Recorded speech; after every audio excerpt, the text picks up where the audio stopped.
Welcome to the after show. This is the show that's after the show. That's the name, the after show. Welcome, everybody. We're going to talk a little bit more in depth with David Seaman from Fulcrum, DC, and it starts right now. Now.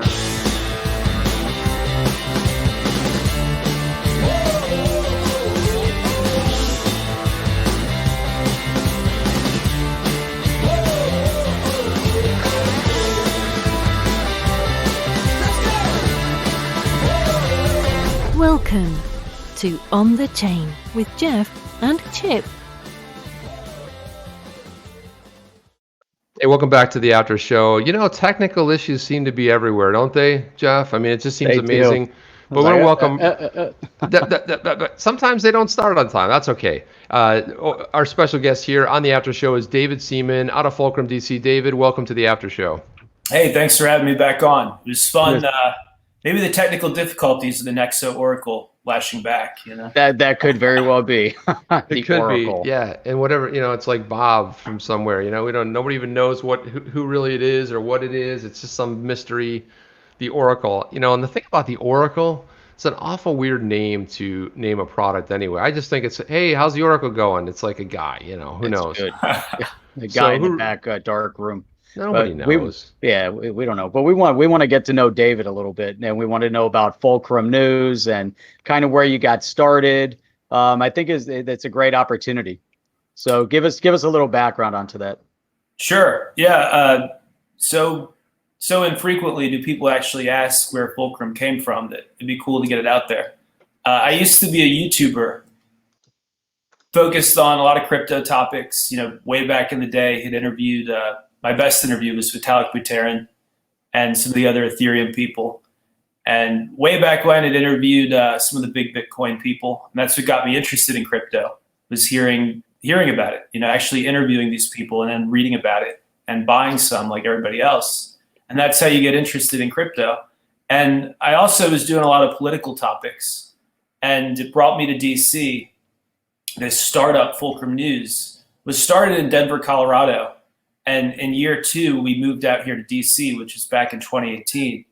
And what's wild is within 2 months of us moving here, YouTube canceled our channel. And this was at the height of I guess you could call it the culture wars, where big tech was censoring a lot of people that they probably today would not have. And so we're a startup that was at the time basically an online video journalism company. And we no longer have YouTube. And now we're 2 years beyond that. And it's been in a way a kind of blessing, because nobody wants to go out of Google's ecosystem and build a real audience and do what people like Drudge and on the left, people like Ariana Huffington did 20 years ago. Nobody wants to rebuild big web brands. But we actually did that. We actually have a high traffic website and a community of about 12,000 researchers and independent minded people. And as a person who interned at Gawker in college, it was kind of my claim to fame, the famous media blog in New York City, Gawker. They went under, I think, I want to say 2016, they went out of business because they got sued by Hulk Hogan. They published one of his sex tapes, and they just got sued out of existence. But before getting sued out of existence, they did some of the most important journalism that's really been put out on the internet. And they just did it as a blog.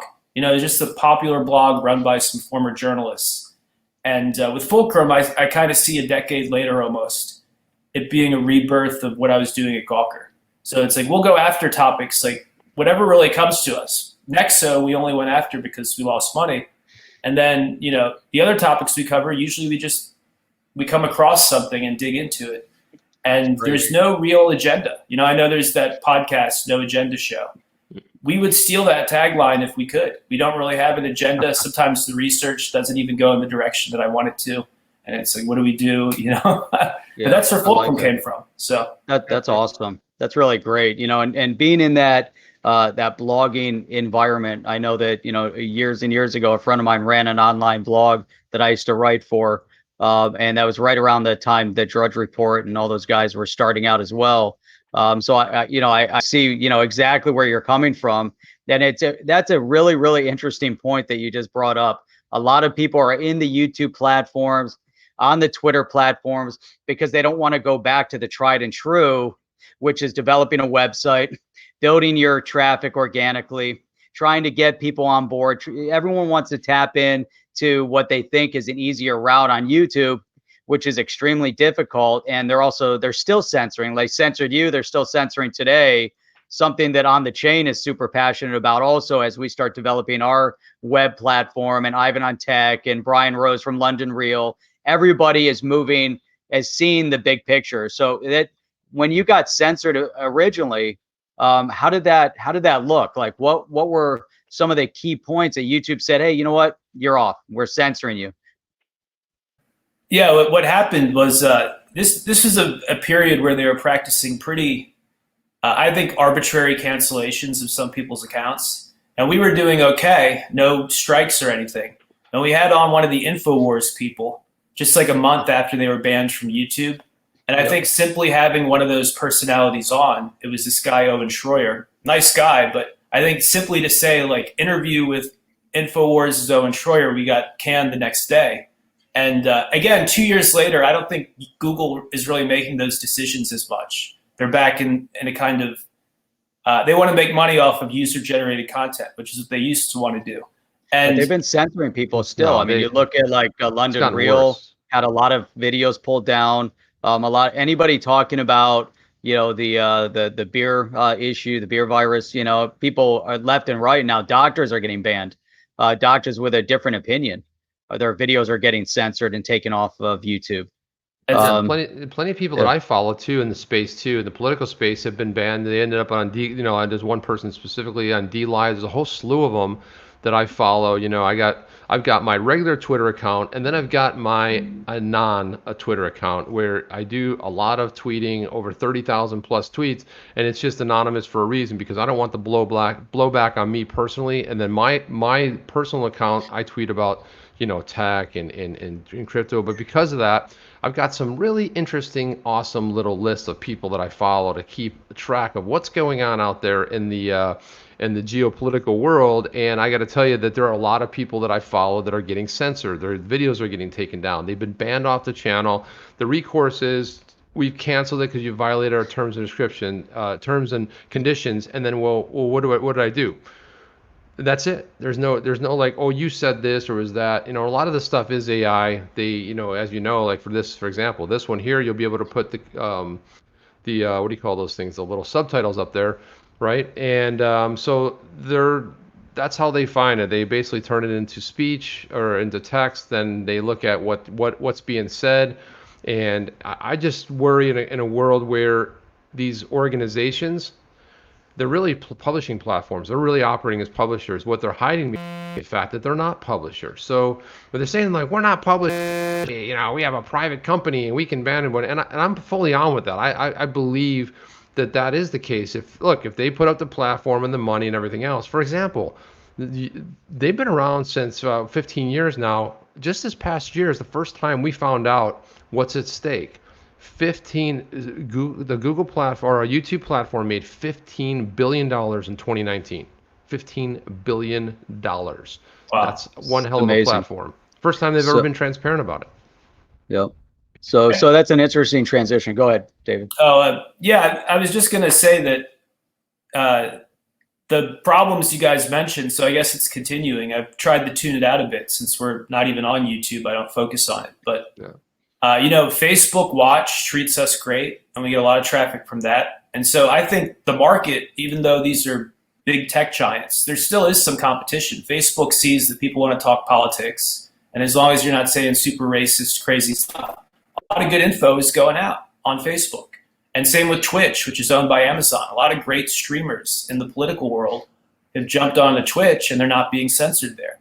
And the thing that people have to realize as you're building your audience, as I did on YouTube 4 years ago before getting, 2 years ago removed, is you're there at the pleasure of their platform. It's like you're an Uber driver, or a Lyft driver or something.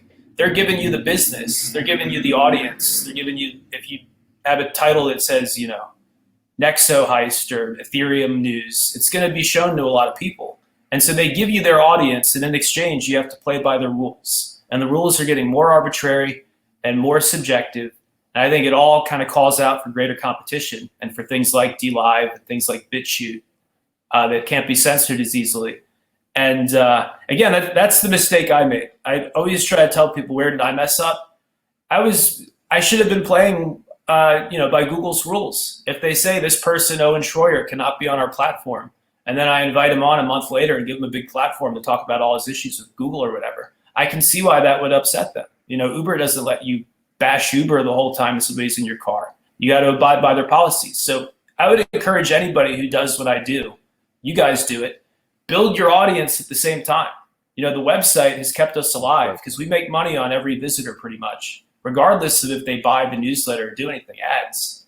And that's how people on YouTube make money, is they insert the ads. So just be aware that it's not your audience. You serve at the pleasure of Google or whoever you're hosted on, and they can end you at any time. And once you realize that you're on borrowed time, essentially, get your audience somewhere else. Podcasting, I think, is a great decentralized or semi-decentralized alternative, right? Because it's just an RSS feed, then all these services pick it up. But Apple Podcasts, they've been great to us, very professional. If there's a problem, they get back to us a day later. If they were to decide they don't like our content, our podcast, it would be seamless. There are 100 apps to listen to it on. So That's right. That's a great point. I like the idea of the podcast. I like the idea of being on multiple different platforms and your own website. And that's something we've been really focused on, building out the website. And you saw that early on. Now, if you hadn't been taken off of YouTube, do you think you would have had that big light bulb go off and say, look, we got to, figure out how to get our audience? I mean, maybe that was that the segue at that point? You said, hey, we got to build this website. We got to build our own audience. Was that the impetus? The website was already part of what we did. And there just wasn't as much focus on sending people over because we didn't think that we'd wake up to no more YouTube. But so that it wasn't as much of a focus as it should have been. Now it is. And so I, again, think it was kind of a gift that we had no choice 2 years ago. And now we're 2 years into a readership that has really nothing to do with Google or YouTube. And it's awesome because some of these other people, like I know somebody who just recently got kicked off. And so he's still in complaining mode where he's telling the world, he's, I think, a technical analysis guy. So he's telling the world how it's so bad that he can't give his trading stuff anymore. Meanwhile, he's got to figure out what he's going to do. He's either got to get a real job or dig into building his own property. And again, like what we did has not really been done since Drudge and Ariana Huffington. We've had to dig up, articles and stuff about what these people were doing 20 years ago because we've all gotten so used to Facebook and Twitter and YouTube. Right. To build your own little thing again is hard. That's a great point. So really kudos to you to taking that initiative and building it out. And this is the trend. Eventually, one thing that we talk about that you have to also look out for is the host provider. So eventually, we'll be moving, we'll see the development getting into decentralized host providing platforms that are a little bit more stable. But that's something as well, is that if you do something, I mean, the host can also take you down potentially, or they can cause problems or whatever it might be. But I don't know that we've seen a lot of indication of that yet, but that could be a possibility. Some of the blockchain-based domain name registration stuff is really exciting to me because if they can take away your .com or your .net, if you're publishing stuff that's like, almost WikiLeaks level, they can take you down at the .com level. Well, if you have a domain that's actually, some kind of name service on a blockchain, revolutionizes our publishing rights. And I'm not expecting our .com to be taken away, but, from a technological standpoint, it could be. Right. So that's interesting. So tell us a little bit more about, what goes into creating these news stories that you put up there. You've been doing this for a number of years now. You're bringing a great amount of content. Tell us a little bit what goes into that. Yeah, I mean, my thing is original source materials. So as far out there as some of the stuff that we talk about is, it's always linked back to real source materials. So we have an article on our homepage about adrenochrome, which on the surface sounds like an insane topic. But when you look to see that our anchor, why are we covering that story now? Well, Barack Obama's brother, from his verified Twitter account, posted a photo of a vial of adrenochrome, which is a psychedelic drug that people believe is created from the blood of tortured pigs, basically. So one of the more bizarre psychedelic drugs out there. And for Barack Obama's brother to tweet about it kind of invites us, right? Because it's a topic we know about. We have some research into it. And I wouldn't necessarily want to talk about that on a Saturday or Sunday, but if a former president's brother is going to start tweeting about it, we jump on it and tell people what we've learned. And so that's one part of it. Yeah, there it is when something weird happens, we try to put it in context, because that is a weird thing to say. So weird thing to talk about. Well, also too, I know you say tortured pigs, but there's also another allegation that it is actually from children as well. So that's the other thing about adrenochrome that, and it's always, when you start reading about this and looking at it, it's crazy, right? On its face, you go like, what? This can't be really real. I mean, is this something really? And it is. But I think Malik has tweeted a lot of interesting stuff over the last 2 years. I also follow him as well, and I find it amazing, some of the stuff that he's actually put out there in saying that, and even some of the stories that you're looking at and breaking on Fulcrum News. I look at the idea of denials, like people. Mainstream media will go out there and they'll say, well, they'll take a couple points or a couple of nutters in the space, right? It's always easy to pick the nutters on both sides. When you look at politics, look, you got nutters on both sides. It's crazy people on both sides of the state. So the trick is, they pick out one and then they show look how crazy this person is. You see how nutty they are, and they try to go after them personally. So it's cool when you start taking a deeper dive on something and looking at it from a different standpoint of what somebody is actually doing and saying, and then going to source materials, right? Like I'm looking at the story right here about the Jamin Fantas's Instagram, and how Pizzagate was never really debunked, right? So this is their game. It's what they do. Hey, we debunked it, and then they always refer back to the debunking, but they didn't debunk anything really. And so, in the grand scheme of things, I wanted to kind of switch over on a topic, like, because this whole crypto thing is really an amazing thing. So you came to the space because of Bitcoin, right? When did you get in the space, and what was like the one thing that drove you to it? I think as a journalist, the anti-censorship aspect really appealed to me, and the portability, that here's something that cannot be turned off.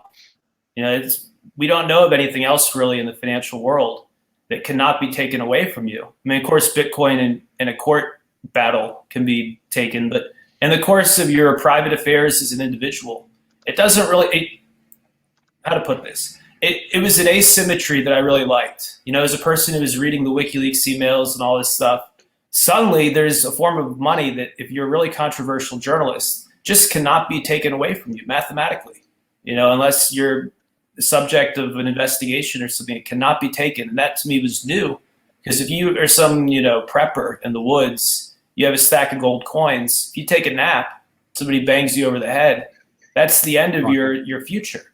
And so to fund what we do, it's kind of high risk to go after some of these people. So to have something that cannot be taken from you, even, if you go after powerful people, is very cool. And that's what got me into it originally. And then you kind of fall in love with the technology. You fall in love with, we can be adults now and actually intermediate value ourselves without going to some, Federal Reserve or some Euro central bank and getting these rectangles of paper. So it was a whole birthing process in terms of my politics, because I was somewhat very liberal, I'd say, Huffington Post and all this stuff.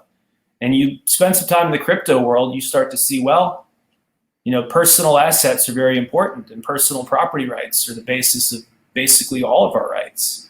And so it changed my thinking, and it was really just a series of weird events that I, from there, got interested in Pizzagate and all that.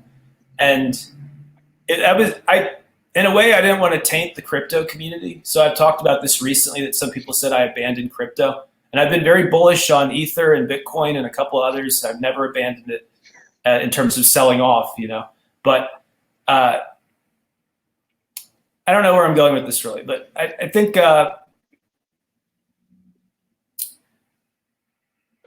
I try to be very systematic in my thinking, I guess. And so I realized what I was doing was a high risk activity, and people in crypto, I want them to look good. Aside from when they steal from people, I want crypto to be as reputable as possible. And I had friends who were at some of these startups, and I thought, I really don't want, when the hammer falls on all these Pizzagate truthers, for it to spill over into the crypto world. And so I just kind of ended some friendships. And I had a good friend who used to work for one of the big Western governments. I won't say which, but US, Canada, or UK. She was high up working for working for their prime minister, basically, in the same office. And she just offhand became aware of some of this Pizzagate and adrenochrome stuff. Not that she was ever at an event or something, but she just knew it occurred. She knew that there's something to this. And yet it was never really discussed. And if it came up, people were scared of it. And she said, out of nowhere, you just started doing viral videos in late 2016 and blew the door open. And it wasn't just me, but that's what happened, is we came across something that was so big and so unexpected, and that many people still don't believe. And it altered the track I was on. So from crypto commentator to something totally different. And now it's like, I don't know if I want to go back, because again, I don't want to taint all the good people doing legitimate things, but someone has to do what Alex Jones does in an intellectual way, because probably 70% of what he says is actually completely true. And it's very scary when you think about it, Yeah, that's a great point. I mean, the fact that, with the InfoWars, and, they have a lot of people that were out on the ground interviewing and bringing up some really legitimate issues. And there's others that do that in the space. And it's amazing the growth in YouTube. And we were talking about, the censorship, and everything that you're talking about is so critical. We're seeing more and more people waking up. And that's really what it is. And I really appreciate, how, your wake up call, your awakening, coming from, one side of the political spectrum, and then moving into what you realize is more truth seeking, identifying what it takes to have personal responsibilities, what it takes to protect the First Amendment and our constitutional rights, regardless of where that is, especially as you're coming from a journalistic perspective. Man, that's really, really key, and being able to bring that message to other people. Talking about that aspect of it, there's a lot of people out there that need that wake up call. There's still people in the digital asset cryptocurrency space that need that wake up call to say, hey, these people don't support your ideologies, and they actually want to take away your right to hold digital asset. They want to take away your right to being self-sufficient. For you to hone in on that is, man, that's really, really critical. Well, even when I was still more traditional in my thinking, I felt like it was a red flag when somebody would come after crypto, because I started getting into it, started understanding how it's us taking back the value layer from central banks. And so all that wealth of capital formation, it goes to the users instead of to the institutions and the bureaucracy. And once I got that, it's so transformative that when you see other people in the media who are really passionately against all this stuff, it's like, oh, okay, there is a Death Star, so to speak. There is an establishment narrative that is trying to kill off all the vibrant new stuff like crypto. And a lot of where the battle's happening is actually in the media, in the discussion. That level of censorship 2 years ago happened because when you shut people down, it actually works. Maybe not forever, and maybe it'll blossom in 10 years, all this truth stuff. But when you silence people, it actually is very effective. And when you take people's money, or you even scare them that you can do that, that's very effective. And here we have money that cannot be taken. And now with things like DLive and BitChute, we're starting to see speech that cannot be taken, and services on the blockchain where you can blog and have it, time stamped on an actual chain somewhere. So it's a different world. It's kind of exciting, because what crypto is for the money establishment of taking back this value layer, and now it's just P2P. I saw the WikiLeaks in late 2016, where some of the emails are just so bad and so bizarre, talking about Moloch and talking about chickens and stuff, just so out there and so unexpected that as a systematic thinker, I thought, this is it. This is that air duct. This is the analogy I use, the air duct in the Death Star, where if you shoot 2 proton torpedoes right in there, you will end the whole establishment. And you don't even know what comes next. You just know it's not going to be the Death Star. And that was my thinking. And to this day, although it's been, I think things like QAnon were essentially put out there to make the truth community look ridiculous and to muddy the waters. And yet, if we get this right, even if it takes 5 or 10 years, these people are just people. These people who are protected by a cushion of fiat and lawyers and legal threats are just people. And when you present the truth, they don't have any recourse. That's the beauty of the First Amendment, is you can't sue somebody for politely saying the truth. Exactly. And I think when you look at Bitcoin, I always think about Bitcoin. Imagine if Bitcoin was just a solo, right? It was the only operator. There's always going to be safety in numbers. Now, when you see around the country, like Huntington Beach, California, they were all protesting not being able to go to the beach, and yet they weren't right at the beach, but they weren't at the beach, right? They were like in the street protesting. I'm like, just walk on the beach, you just go to the beach. I mean, so, but the idea of safety in numbers, right? And I look at it like the crypto space. One of the greatest things that ever happened was Bitcoin, right? But what would have happened to Bitcoin if the altcoin community had not gone and developed? We hadn't created 4,000 X plus other tokens. Would they have singled out? Would they have gone after it? Would they have felt like it was easier? But then all of a sudden, Ethereum and XRP and all these privacy coins rolled out, and then stable coins, right? So you had all of this action, the safety in numbers. Now that's out of the bag. That's never going back. You're never going to be able to put that sucker back in there. And I look at somehow safety in numbers. You can silence people, and people have been silenced. But I look at people, out there like Andrew Breitbart. Andrew Breitbart, to me, personal hero, just because this was a guy that went in and just started talking truth and said, "Hey, this is my truth." And he came out of Drudge. He was working with Matt Drudge right before he started Breitbart. And when I look at what he did, it's weird. He got silenced. Breitbart's still around, and then they see the mainstream media going after him, saying, "Oh, they're anti-Semitic, they're this and that." Meanwhile, they're basically run and owned and operated by Jewish communities. So these kind of things, when I see, you start digging around and looking underneath stuff and peeking here and peeking there, and you start seeing like, huh. And most people are just cool, like, "Hey, I'm at home playing video games 24 hours a day. That's cool." And I was having this conversation with my daughter, and she's saying, "Well, everybody's supposed to stay home." I'm like, "I don't need to stay home for anybody. I can go anywhere I want, where I please, but you should." I said, "There's nothing in our Constitution that says," the founders never said, "Hey, by the way, the Constitution is suspended once there's a pandemic." They had pandemics. They had all kinds of crazy stuff happen. And guess what? You lost some people, right? And when I saw the CDC put out the other day that they said that this is no more dangerous than the flu. This is the CDC we're supposed to be looking at and quoting, and it's the Center for Disease Control, and they put out a statement saying, no, it's not more dangerous than the flu. And yeah, it's an older generation. It's not really dangerous to children, but older, more vulnerable people with health risks are like the flu. So then nobody picks up on that. I'm thinking to myself, did anybody talk about this? This is insane. I mean, these are the kind of truths that you are bringing to the forefront. So I love it. What do you think about getting into something? Because everyone can do a startup, right? I had a startup one time, and I was passionate about the tech, but not as passionate about the space. So, but you're in a startup right now, and I don't even call you a startup anymore because you've been around. But what is it like to wake up every day and be able to work your passion? It's a great question. It's in many ways great because you don't have to work. If you're somebody who knows this, if you do something you enjoy or something you're proficient at, the hours go by very fast. So it actually does not work at all.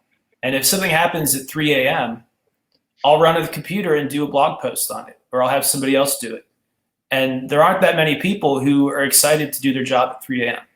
And so it's cool. It's a very cool thing. And I think it's only possible because of the internet. There have been theories that, so-and-so backs us. Nobody backs us. Really, nobody wants us to do what we're doing.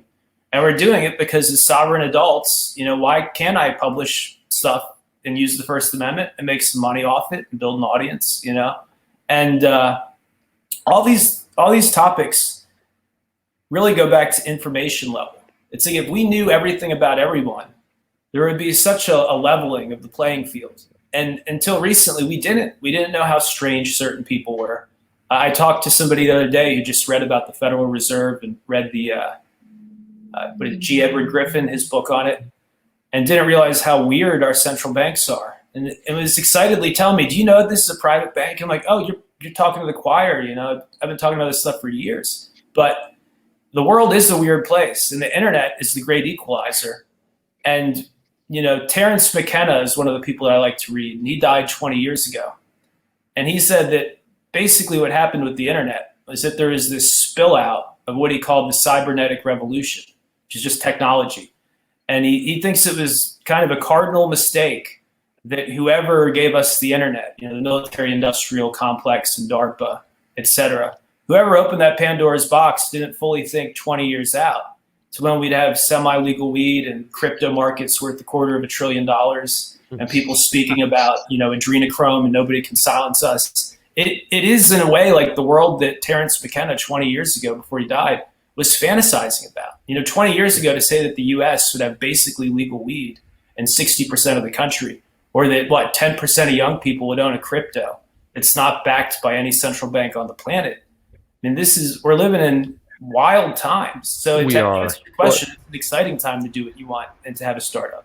That's a great point. And you really think about, when you drill into it, we know that there's two sides, right? There's definitely one side that's supportive of the growth in the space with the direction we're moving in. And there's one side that's antagonistic to it, that's bent on control and kind of making sure, and that's the establishment. The establishment's been in place for years and years and years and years. I mean, it's beyond decades, right? So it's going to go back hundreds of years, to the establishment of this country and beyond. It came over, that establishment came over from Europe, came over from the UK. It was very well positioned. And so that element has always been bucking this trend of moving in a direction of freedom and development. But for the most part, a lot of this battle has been operating in the shadows. Nobody saw it happening. This country was developing the beacon of freedom. So for the most part, we know which one side was moving it. But like you said, with the Federal Reserve, the establishment presence, always maintaining and managing a certain aspect of control over the monetary wealth. But now I think, to your point, we're beginning to see, we're actually seeing it. We're seeing this tension, this butting of heads, especially now with Trump as president. Everything that he represents and stands for on removing the control of the establishment globally. And so we have, however you want to phrase it, a patriot side and a deep state side that are now tearing at each other. We're going through that battle right now. With everything that's happening in the media, with the fake information, misinformation, redirection, all these different things. When you start looking at it from a geopolitical and economic perspective, there's so much going on. What's crazy to me though is the internet. So here we are going back, 20 years ago. Was that, and we have to question, was there a concept of releasing it to the people? Because these guys are thinking in terms of decades and beyond. So they don't think in this microcosm that we think of. Their time, their battle is so far stretched. So was that their intent? Was the one that released the internet, the intent was to get the voice of the people out there, which also brings me back to another crazy, point. I don't know if it's so crazy, but there's so much discourse on Bitcoin. Who is Satoshi? Was it the government? Is it someone else? Who controls Bitcoin? Whose idea was it? So here's a far-fetched thought. In this overall battle between a patriot movement and this deep state establishment, who then released the Bitcoin? Was it the concept of the deep state trying to control the people and eventually take over because they want a digital currency? Or was it a patriot movement that's butting against the establishment that put out the Bitcoin, concept and said, freedom, we're liberating people's financials, we're taking it back to the people. Once we put it out there, they know the ingenuity and innovativeness of the American people and around the world. It's going to grow it's either going to blossom and go like wildfire, or it's going to get crushed and stamped out right away. But they threw the Bitcoin out there and it caught like wildfire. And like Chip was saying, it's out there. There's no bringing it back. Is that element? It's a balancing element. And now the establishment is trying to take hold and trying to figure out, what do we do now in this space? Do we have central bank digital currencies? Can we have a fake digital dollar that's going to control? I mean, what are your thoughts? I mean, we could have a 3-hour, 5-hour dialogue on this. I know we're kind of limited on time on this topic, but I think crypto is the breakthrough. I think digital scarcity, which Eric Schmidt has talked about, that was the true breakthrough of Bitcoin and the blockchain. Is before that, when you send somebody an MP3 file or a PDF file or anything else, you still have the original copy. So therefore, nothing is truly rare on the internet. And then Bitcoin comes along, and through a very complex solution, through this blockchain solution, we suddenly have scarcity and non-duplicability. And from that, you can create counterfeit proof money, which is basically what Bitcoin is. And you guys asked about the altcoins, and what if people had just rallied behind Bitcoin instead of going off in 3,000 directions? I think the beauty of this market is that what you and I perceive as maybe junk altcoins, they're taking away liquidity or volume from Ether and Ripple and Bitcoin, et cetera, are actually people running economic experiments, essentially. The same way that Bitcoin at one point was an economic experiment. It was basically worthless junk. And to buy a few hundred of them with $1 or $2, which is long before I got in. But the people who did that, in my opinion, deserved their wealth because they were doing something that to almost everybody was not intuitive at the time. And so the beauty of these crypto markets is that they're always open. You're buying into something that's provably rare. Before that, we've never had provable rarity as a species. Even gold and silver, it's like some geologist tells you, hey, we think there's this much out there. They don't really know. And there could be some discovery tomorrow that upends all that. With this, we actually know the rarity. And they actually can't be turned off as long as you have an internet or a mesh net of some kind. And the markets being open 24/7 means we're suddenly free people, in a sense. Like even during the coronavirus lockdown, the markets didn't close in crypto for 1,000th of a second. And Right. Great point. and so to me, it's actually the constant price discovery that is giving people their freedoms back. Today, we believe Bitcoin is worth X $1,000. If something better comes out, why shouldn't it trade against Bitcoin and prove itself in the marketplace? And unfortunately, that means you're going to get thousands of duds and lots of embarrassing altcoins. But to deny them that ability to launch because it takes away from granddaddy Bitcoin or Ether or anything else, to deny them that is as stupid as the people saying you can't go to the beach. It's like, why can't you launch a crypto today? You have to always be able to do that immaculate conception that Satoshi did. I'm not talking about an ICO. I'm talking about if you want to do things fundamentally different from a software perspective, you can put it out there under the MIT license and it can change the world and nobody can stop you. And that's what Satoshi did. I think it could happen multiple times. Like I own some Litecoin just because I don't think what Satoshi discovered is unique. I think it's like he discovered some kind of property of wealth. Or she, let's use the proper pronouns. No, we don't have to do that here. But anyway, we don't have to necessarily do that here. But what I wanted to say was Tim Berners-Lee, an engineer, basically, he was the guy, really. He runs the W3C. He was really the guy that had, and I always look up to this guy because when he's really the founder of what we know today as the internet, right? And I look at someone like that, and this has been talked about throughout history. Can one person change the world? Can one person, why do we know the names of people that lived 300, 400, 500 years ago, 1,000 years ago? Why do we know their names? Because they did something, right? They did something that resonated, and the story was continued to tell before we even had written books. But I look at a guy like Tim Berners-Lee, and you look at Satoshi, right? And he wasn't even the first, right? We had the concept of digital money prior, in the late 90s. It just sometimes the timing was off, Sometimes you're too early. And, when you launch a startup like I did, I was just too early. Yeah, it didn't mesh. It still was great tech. It just was too early. Sometimes the timing is everything. And I think right at the 2008, you talk about timing. Couldn't have been a better time to launch it. And I love your points, David, about taking back the freedom. This is one of the reasons that this channel exists. Because of the cryptocurrency, marketplace. Yes, we talk a lot about XRP because that's kind of one of the coins, but I've never been a maximalist in anything. And I think your point is really spot on when you talk about everybody has the option to go try something in the marketplace, to go ahead and launch a coin. Again, not the ICO. What I was saying before, I think the point I was trying to make, maybe it wasn't, I was trying to say the safety in numbers. Now that you open Pandora's box with, Satoshi comes out with Bitcoin, the scarcity, what's really going to get scarce? Bitcoin. You know how much it's going to get scarce? Watch how scarce it gets over the years. This is closing. There's wallets out there that are massive that it hasn't left. There's Satoshi's bag, right? That's probably may never see any movement on it. Here's the thing. It's going to become ultra because you have all these people holding. What's the real value? It's not 21 million. All the lost stuff, it starts getting smaller. And then what's actually going to be traded, right? You got the halvening coming up. And all of the altcoins really are, not all of them, well, I'd say the top 5, 10 are kind of tied to Bitcoin in a way. So on the market value raise, Jeff, what else? I'm looking at the time here. It's time to get out of here. I think so. Yeah, this was awesome. Just a point on that, though. I don't think there's anything wrong with the altcoins being tied to Bitcoin, and David kind of alluded that as well. You know, I mean that's the first in. There's value there, and there's going to be scarcity. There is scarcity. There will be more scarcity.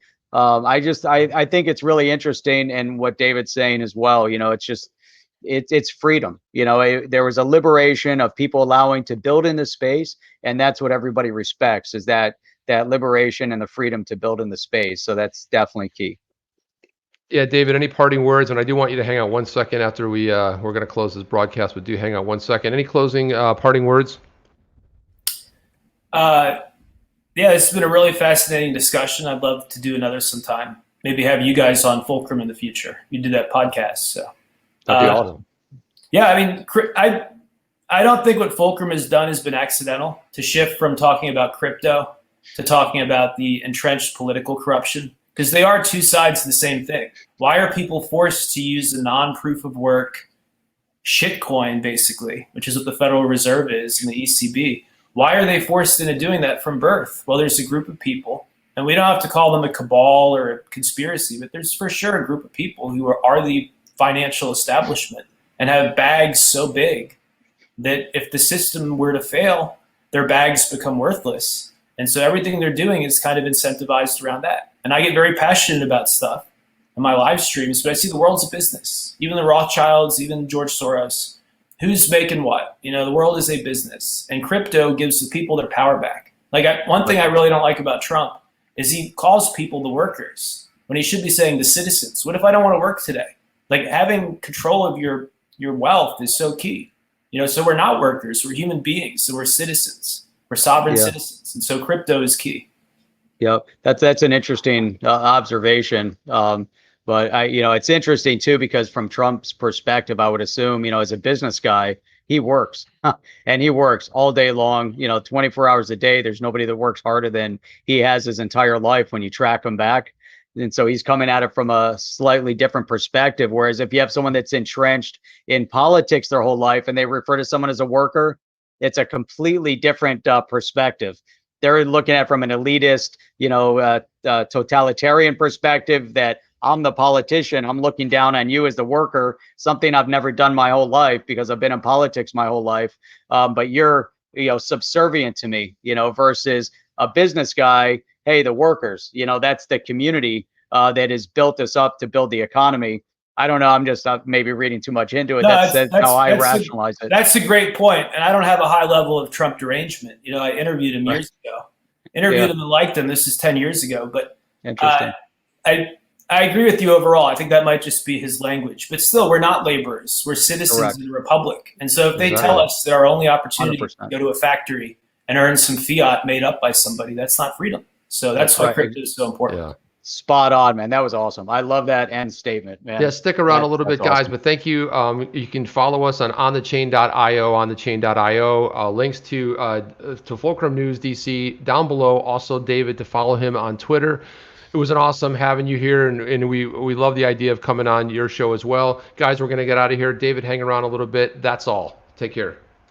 Are you down with OTC? Please like, subscribe, and click the bell to be notified when the next video drops.